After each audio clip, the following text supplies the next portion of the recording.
I started this mural about the year 2000 after I had done the stations, and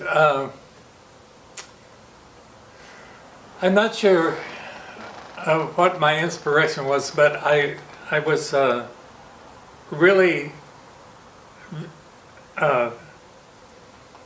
really in the mood to do something major, and I had just done the station, so I continued the energy that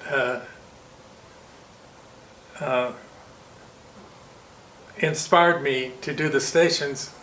So I started this, and actually the mural is unfinished, but I won't finish it. There are some areas in the bottom and the top and this corner over here that I will never work on again. And I worked on it for several years.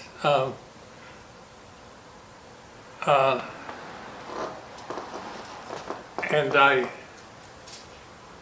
I don't know exactly when I started, but I worked on it for several years, and maybe 4 or 5 years, and I liked the discipline of working on it. And then when I would get tired of doing the detailed work, I would go back to my abstracts over here, and I call them my mood drawings. And so I think what I was attempting to do was just explore my life with drawings, and I enjoyed drawing and painting, so I enjoyed doing the mural. This mural is a realization of my life up to the year 2000, and this section here is the beginning, and then this section is the New York period, and then that represents my body of work. Apollo is stretched out. Of the pantheon of gods, he's my favorite, and he's stretched out, creating my life. And so I'll start explaining the mural. This is my mother. She was very beautiful, and she won when she was about 20, she won a beauty contest in Wichita, Kansas. And this is me as a baby, and my mother and I were very close.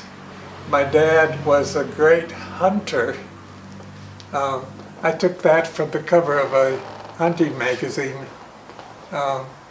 He was a well-known hunter.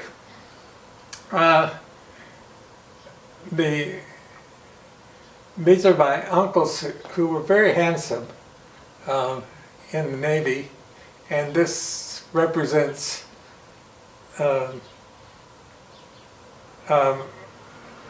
my high school. I was enamored of the football boys in my high school. That's from my high school photograph, and that's my dad with me on his lap. But I think I was something of a disappointment to him. He wanted me to be a cowboy and a real manly man, and I didn't turn out that way. You can't really see it, but this my mother took me to the movie Gone with the Wind in about 1940 when I was 5 years old, and it has influenced my whole life. I am a romanticist, and I like the color that I do Technicolor in my pictures. The color increases as we go along, and this is all in black and white. And then I studied piano for a long time, and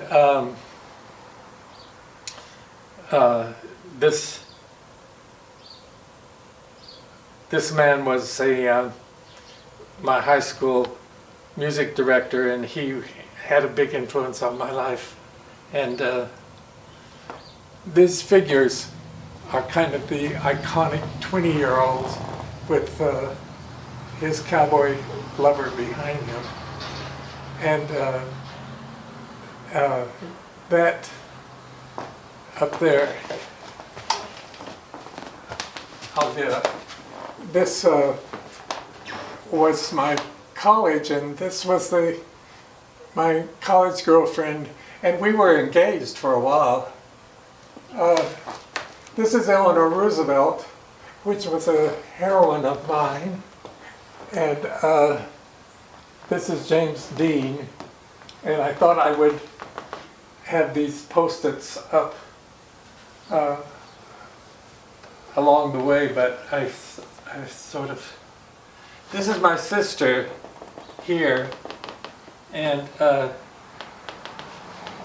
this is the man, the Cajun man, a very attractive man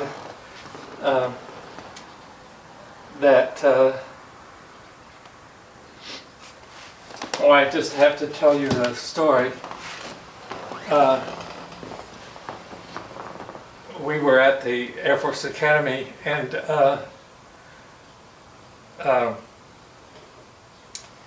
it's the only time that I drank so much that I couldn't remember things. But the last thing I remember is we were like shooting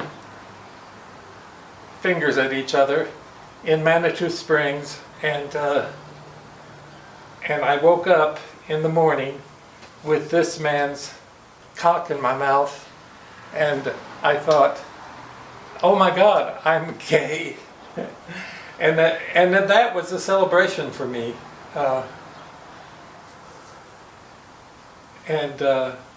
This is me in the Air Force, and that's the barracks of the Air Force Academy.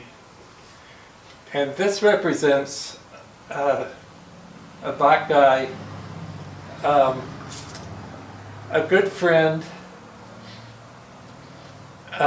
in college, and he knew I was gay, but I didn't know I was gay. And he tried to seduce me. Well, we both came so quickly that we didn't actually have sex together. This is a bassoon that was very much my life from high school through college, and in the military, and even after. I went to New York City to study with the first bassoonist of the New York Philharmonic, and this was every day. This was my life every day. It took me to the Air Force Academy, where I auditioned for the first band they formed at the Air Force Academy in 1957, And I was the 21st person who auditioned, and I got the job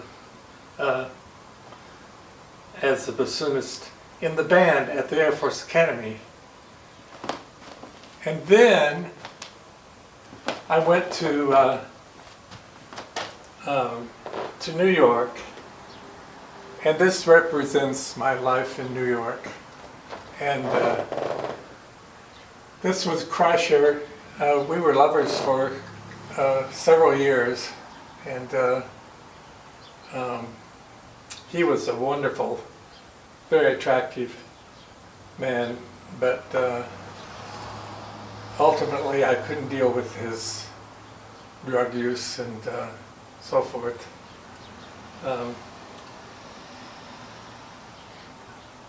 These are all friends, and this is me.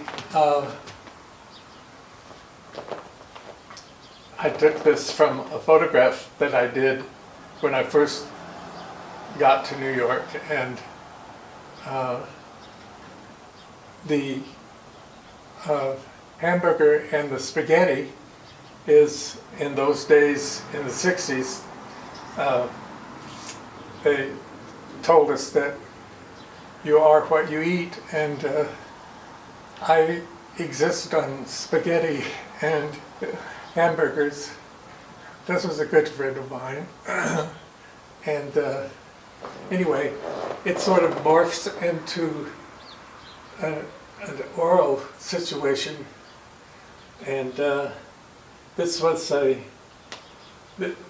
me worshiping a black cock of somebody. I don't even remember who. This is me and Charles Leslie kissing, and that's Charles Leslie up there.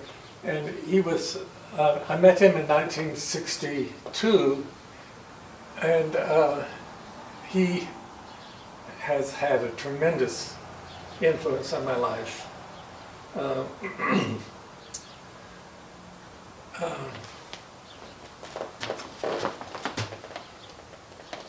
This in 1968 in New York, there were all kinds of riots and protests, and I was actually at Stonewall the night that the riots happened there, and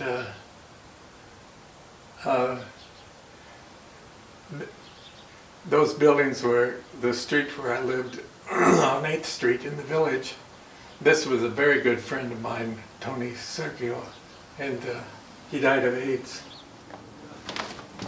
This guy, there are a lot of memories here, and I'm not actually telling them all, but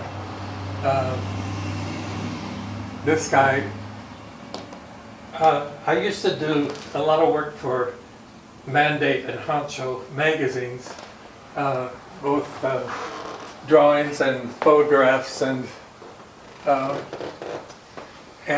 met him there, and he was an art director, and I truly fell in love with him. It didn't turn out too well, but but for a long time I really loved him. This is Edward Lucy Smith, who had a big influence on my life. I tell this story that one time in New York, I was going, I told him I was getting schizophrenic because I would walk past the gallery and think I should paint like that. Then across the street I should paint like that. And he told me to come back to my roots. And that was a very good suggestion. This is my niece and her cockatoo. And we're still quite close. She lives here in TRC. These are all friends and models of mine,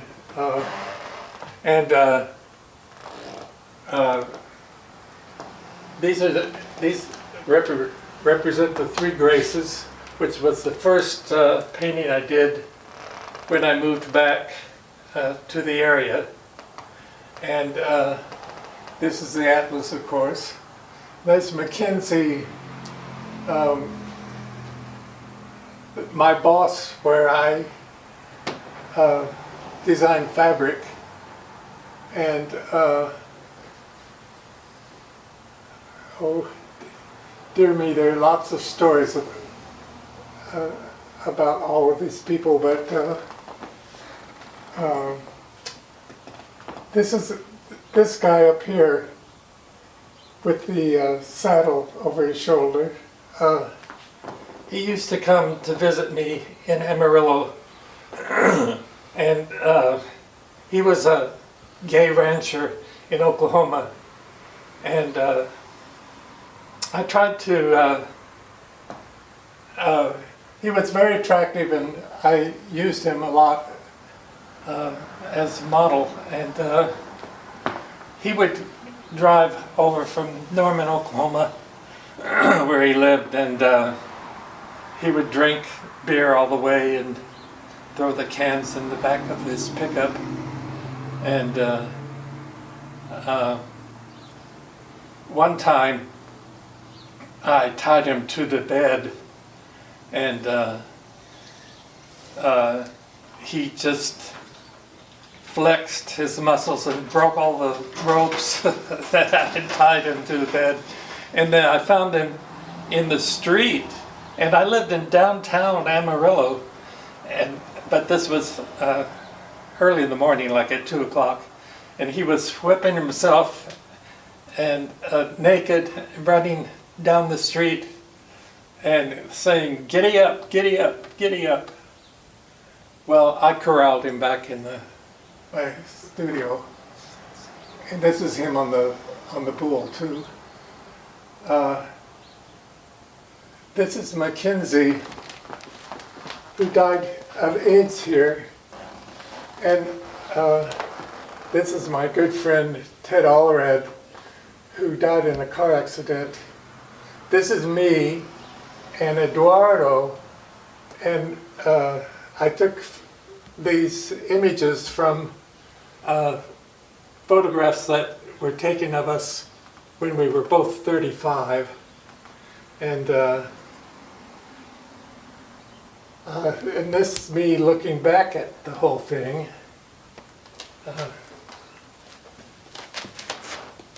This is Charles Leslie again. This is my good friend, John. This is Mackenzie again. This is Joe Waldron. And that was the guy who posed for me in the stations. I called him and asked him if he would be my Jesus. And so he represents Jesus in all of my stations. Then I have drawings over there that suggest that it's continuing on. This is a wonderful dog, and this is another wonderful dog. This is Jim Bryant and the Jesus figure. Jim Bryant killed himself. Well, this poster is JFK, like Eleanor Roosevelt and James Dean.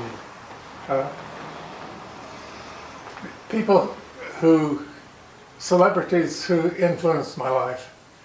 And the clouds, I always use clouds. And the mountains over there are local mountains. This is my dad and the deer on the horse. That's Vic's Peak, to the north here, and then that's Turtleback over there. When I lived in New York in the 60s and 70s,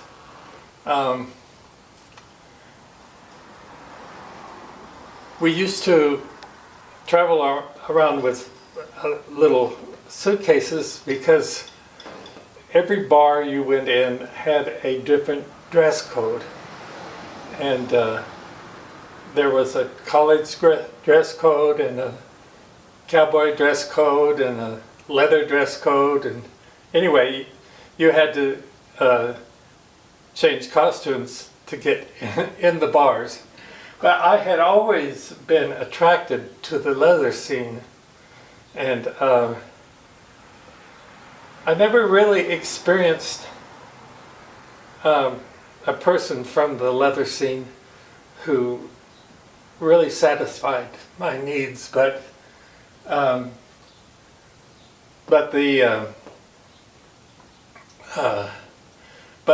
was always attracted from the very earliest days in New York to the leather scene. As a matter of fact, when I first went to New York, there were no gay bars because it was still illegal to be gay. But I knew someone who, there were only private clubs, so I knew someone who took me to the leather private club, and oh, it was gorgeous. It was like decorated for a movie in Hollywood. There was a motorcycle hanging from the ceiling and swirling lights and so forth. And anyway, my friend gave me tickets, and he said, now you'll notice people going upstairs, and this ticket will get you upstairs. So I was very excited, wondering what would happen upstairs. So I followed the crowd upstairs, and there were standing lamps and clusters of chairs around them, and I was very disappointed when I realized that everyone was playing bingo, and they were going to give away a frozen turkey to the winner. So that was very disappointing. But this is Ruben Gallegos, and he is a really beautiful leatherman here in Albuquerque. And I've connected with the leather scene through him and Rex. He and Rex, and they're wonderful guys, and I was actually his best man at their wedding. But he's posed for me, and he is a gorgeous man, and I've continued my leather thing through them, but I think I've always been attracted to the leather scene just because the costume is so sexy, so manly, so wonderful. The harnesses and the hat and the it's just all very wonderful and sexy. I find it sexy.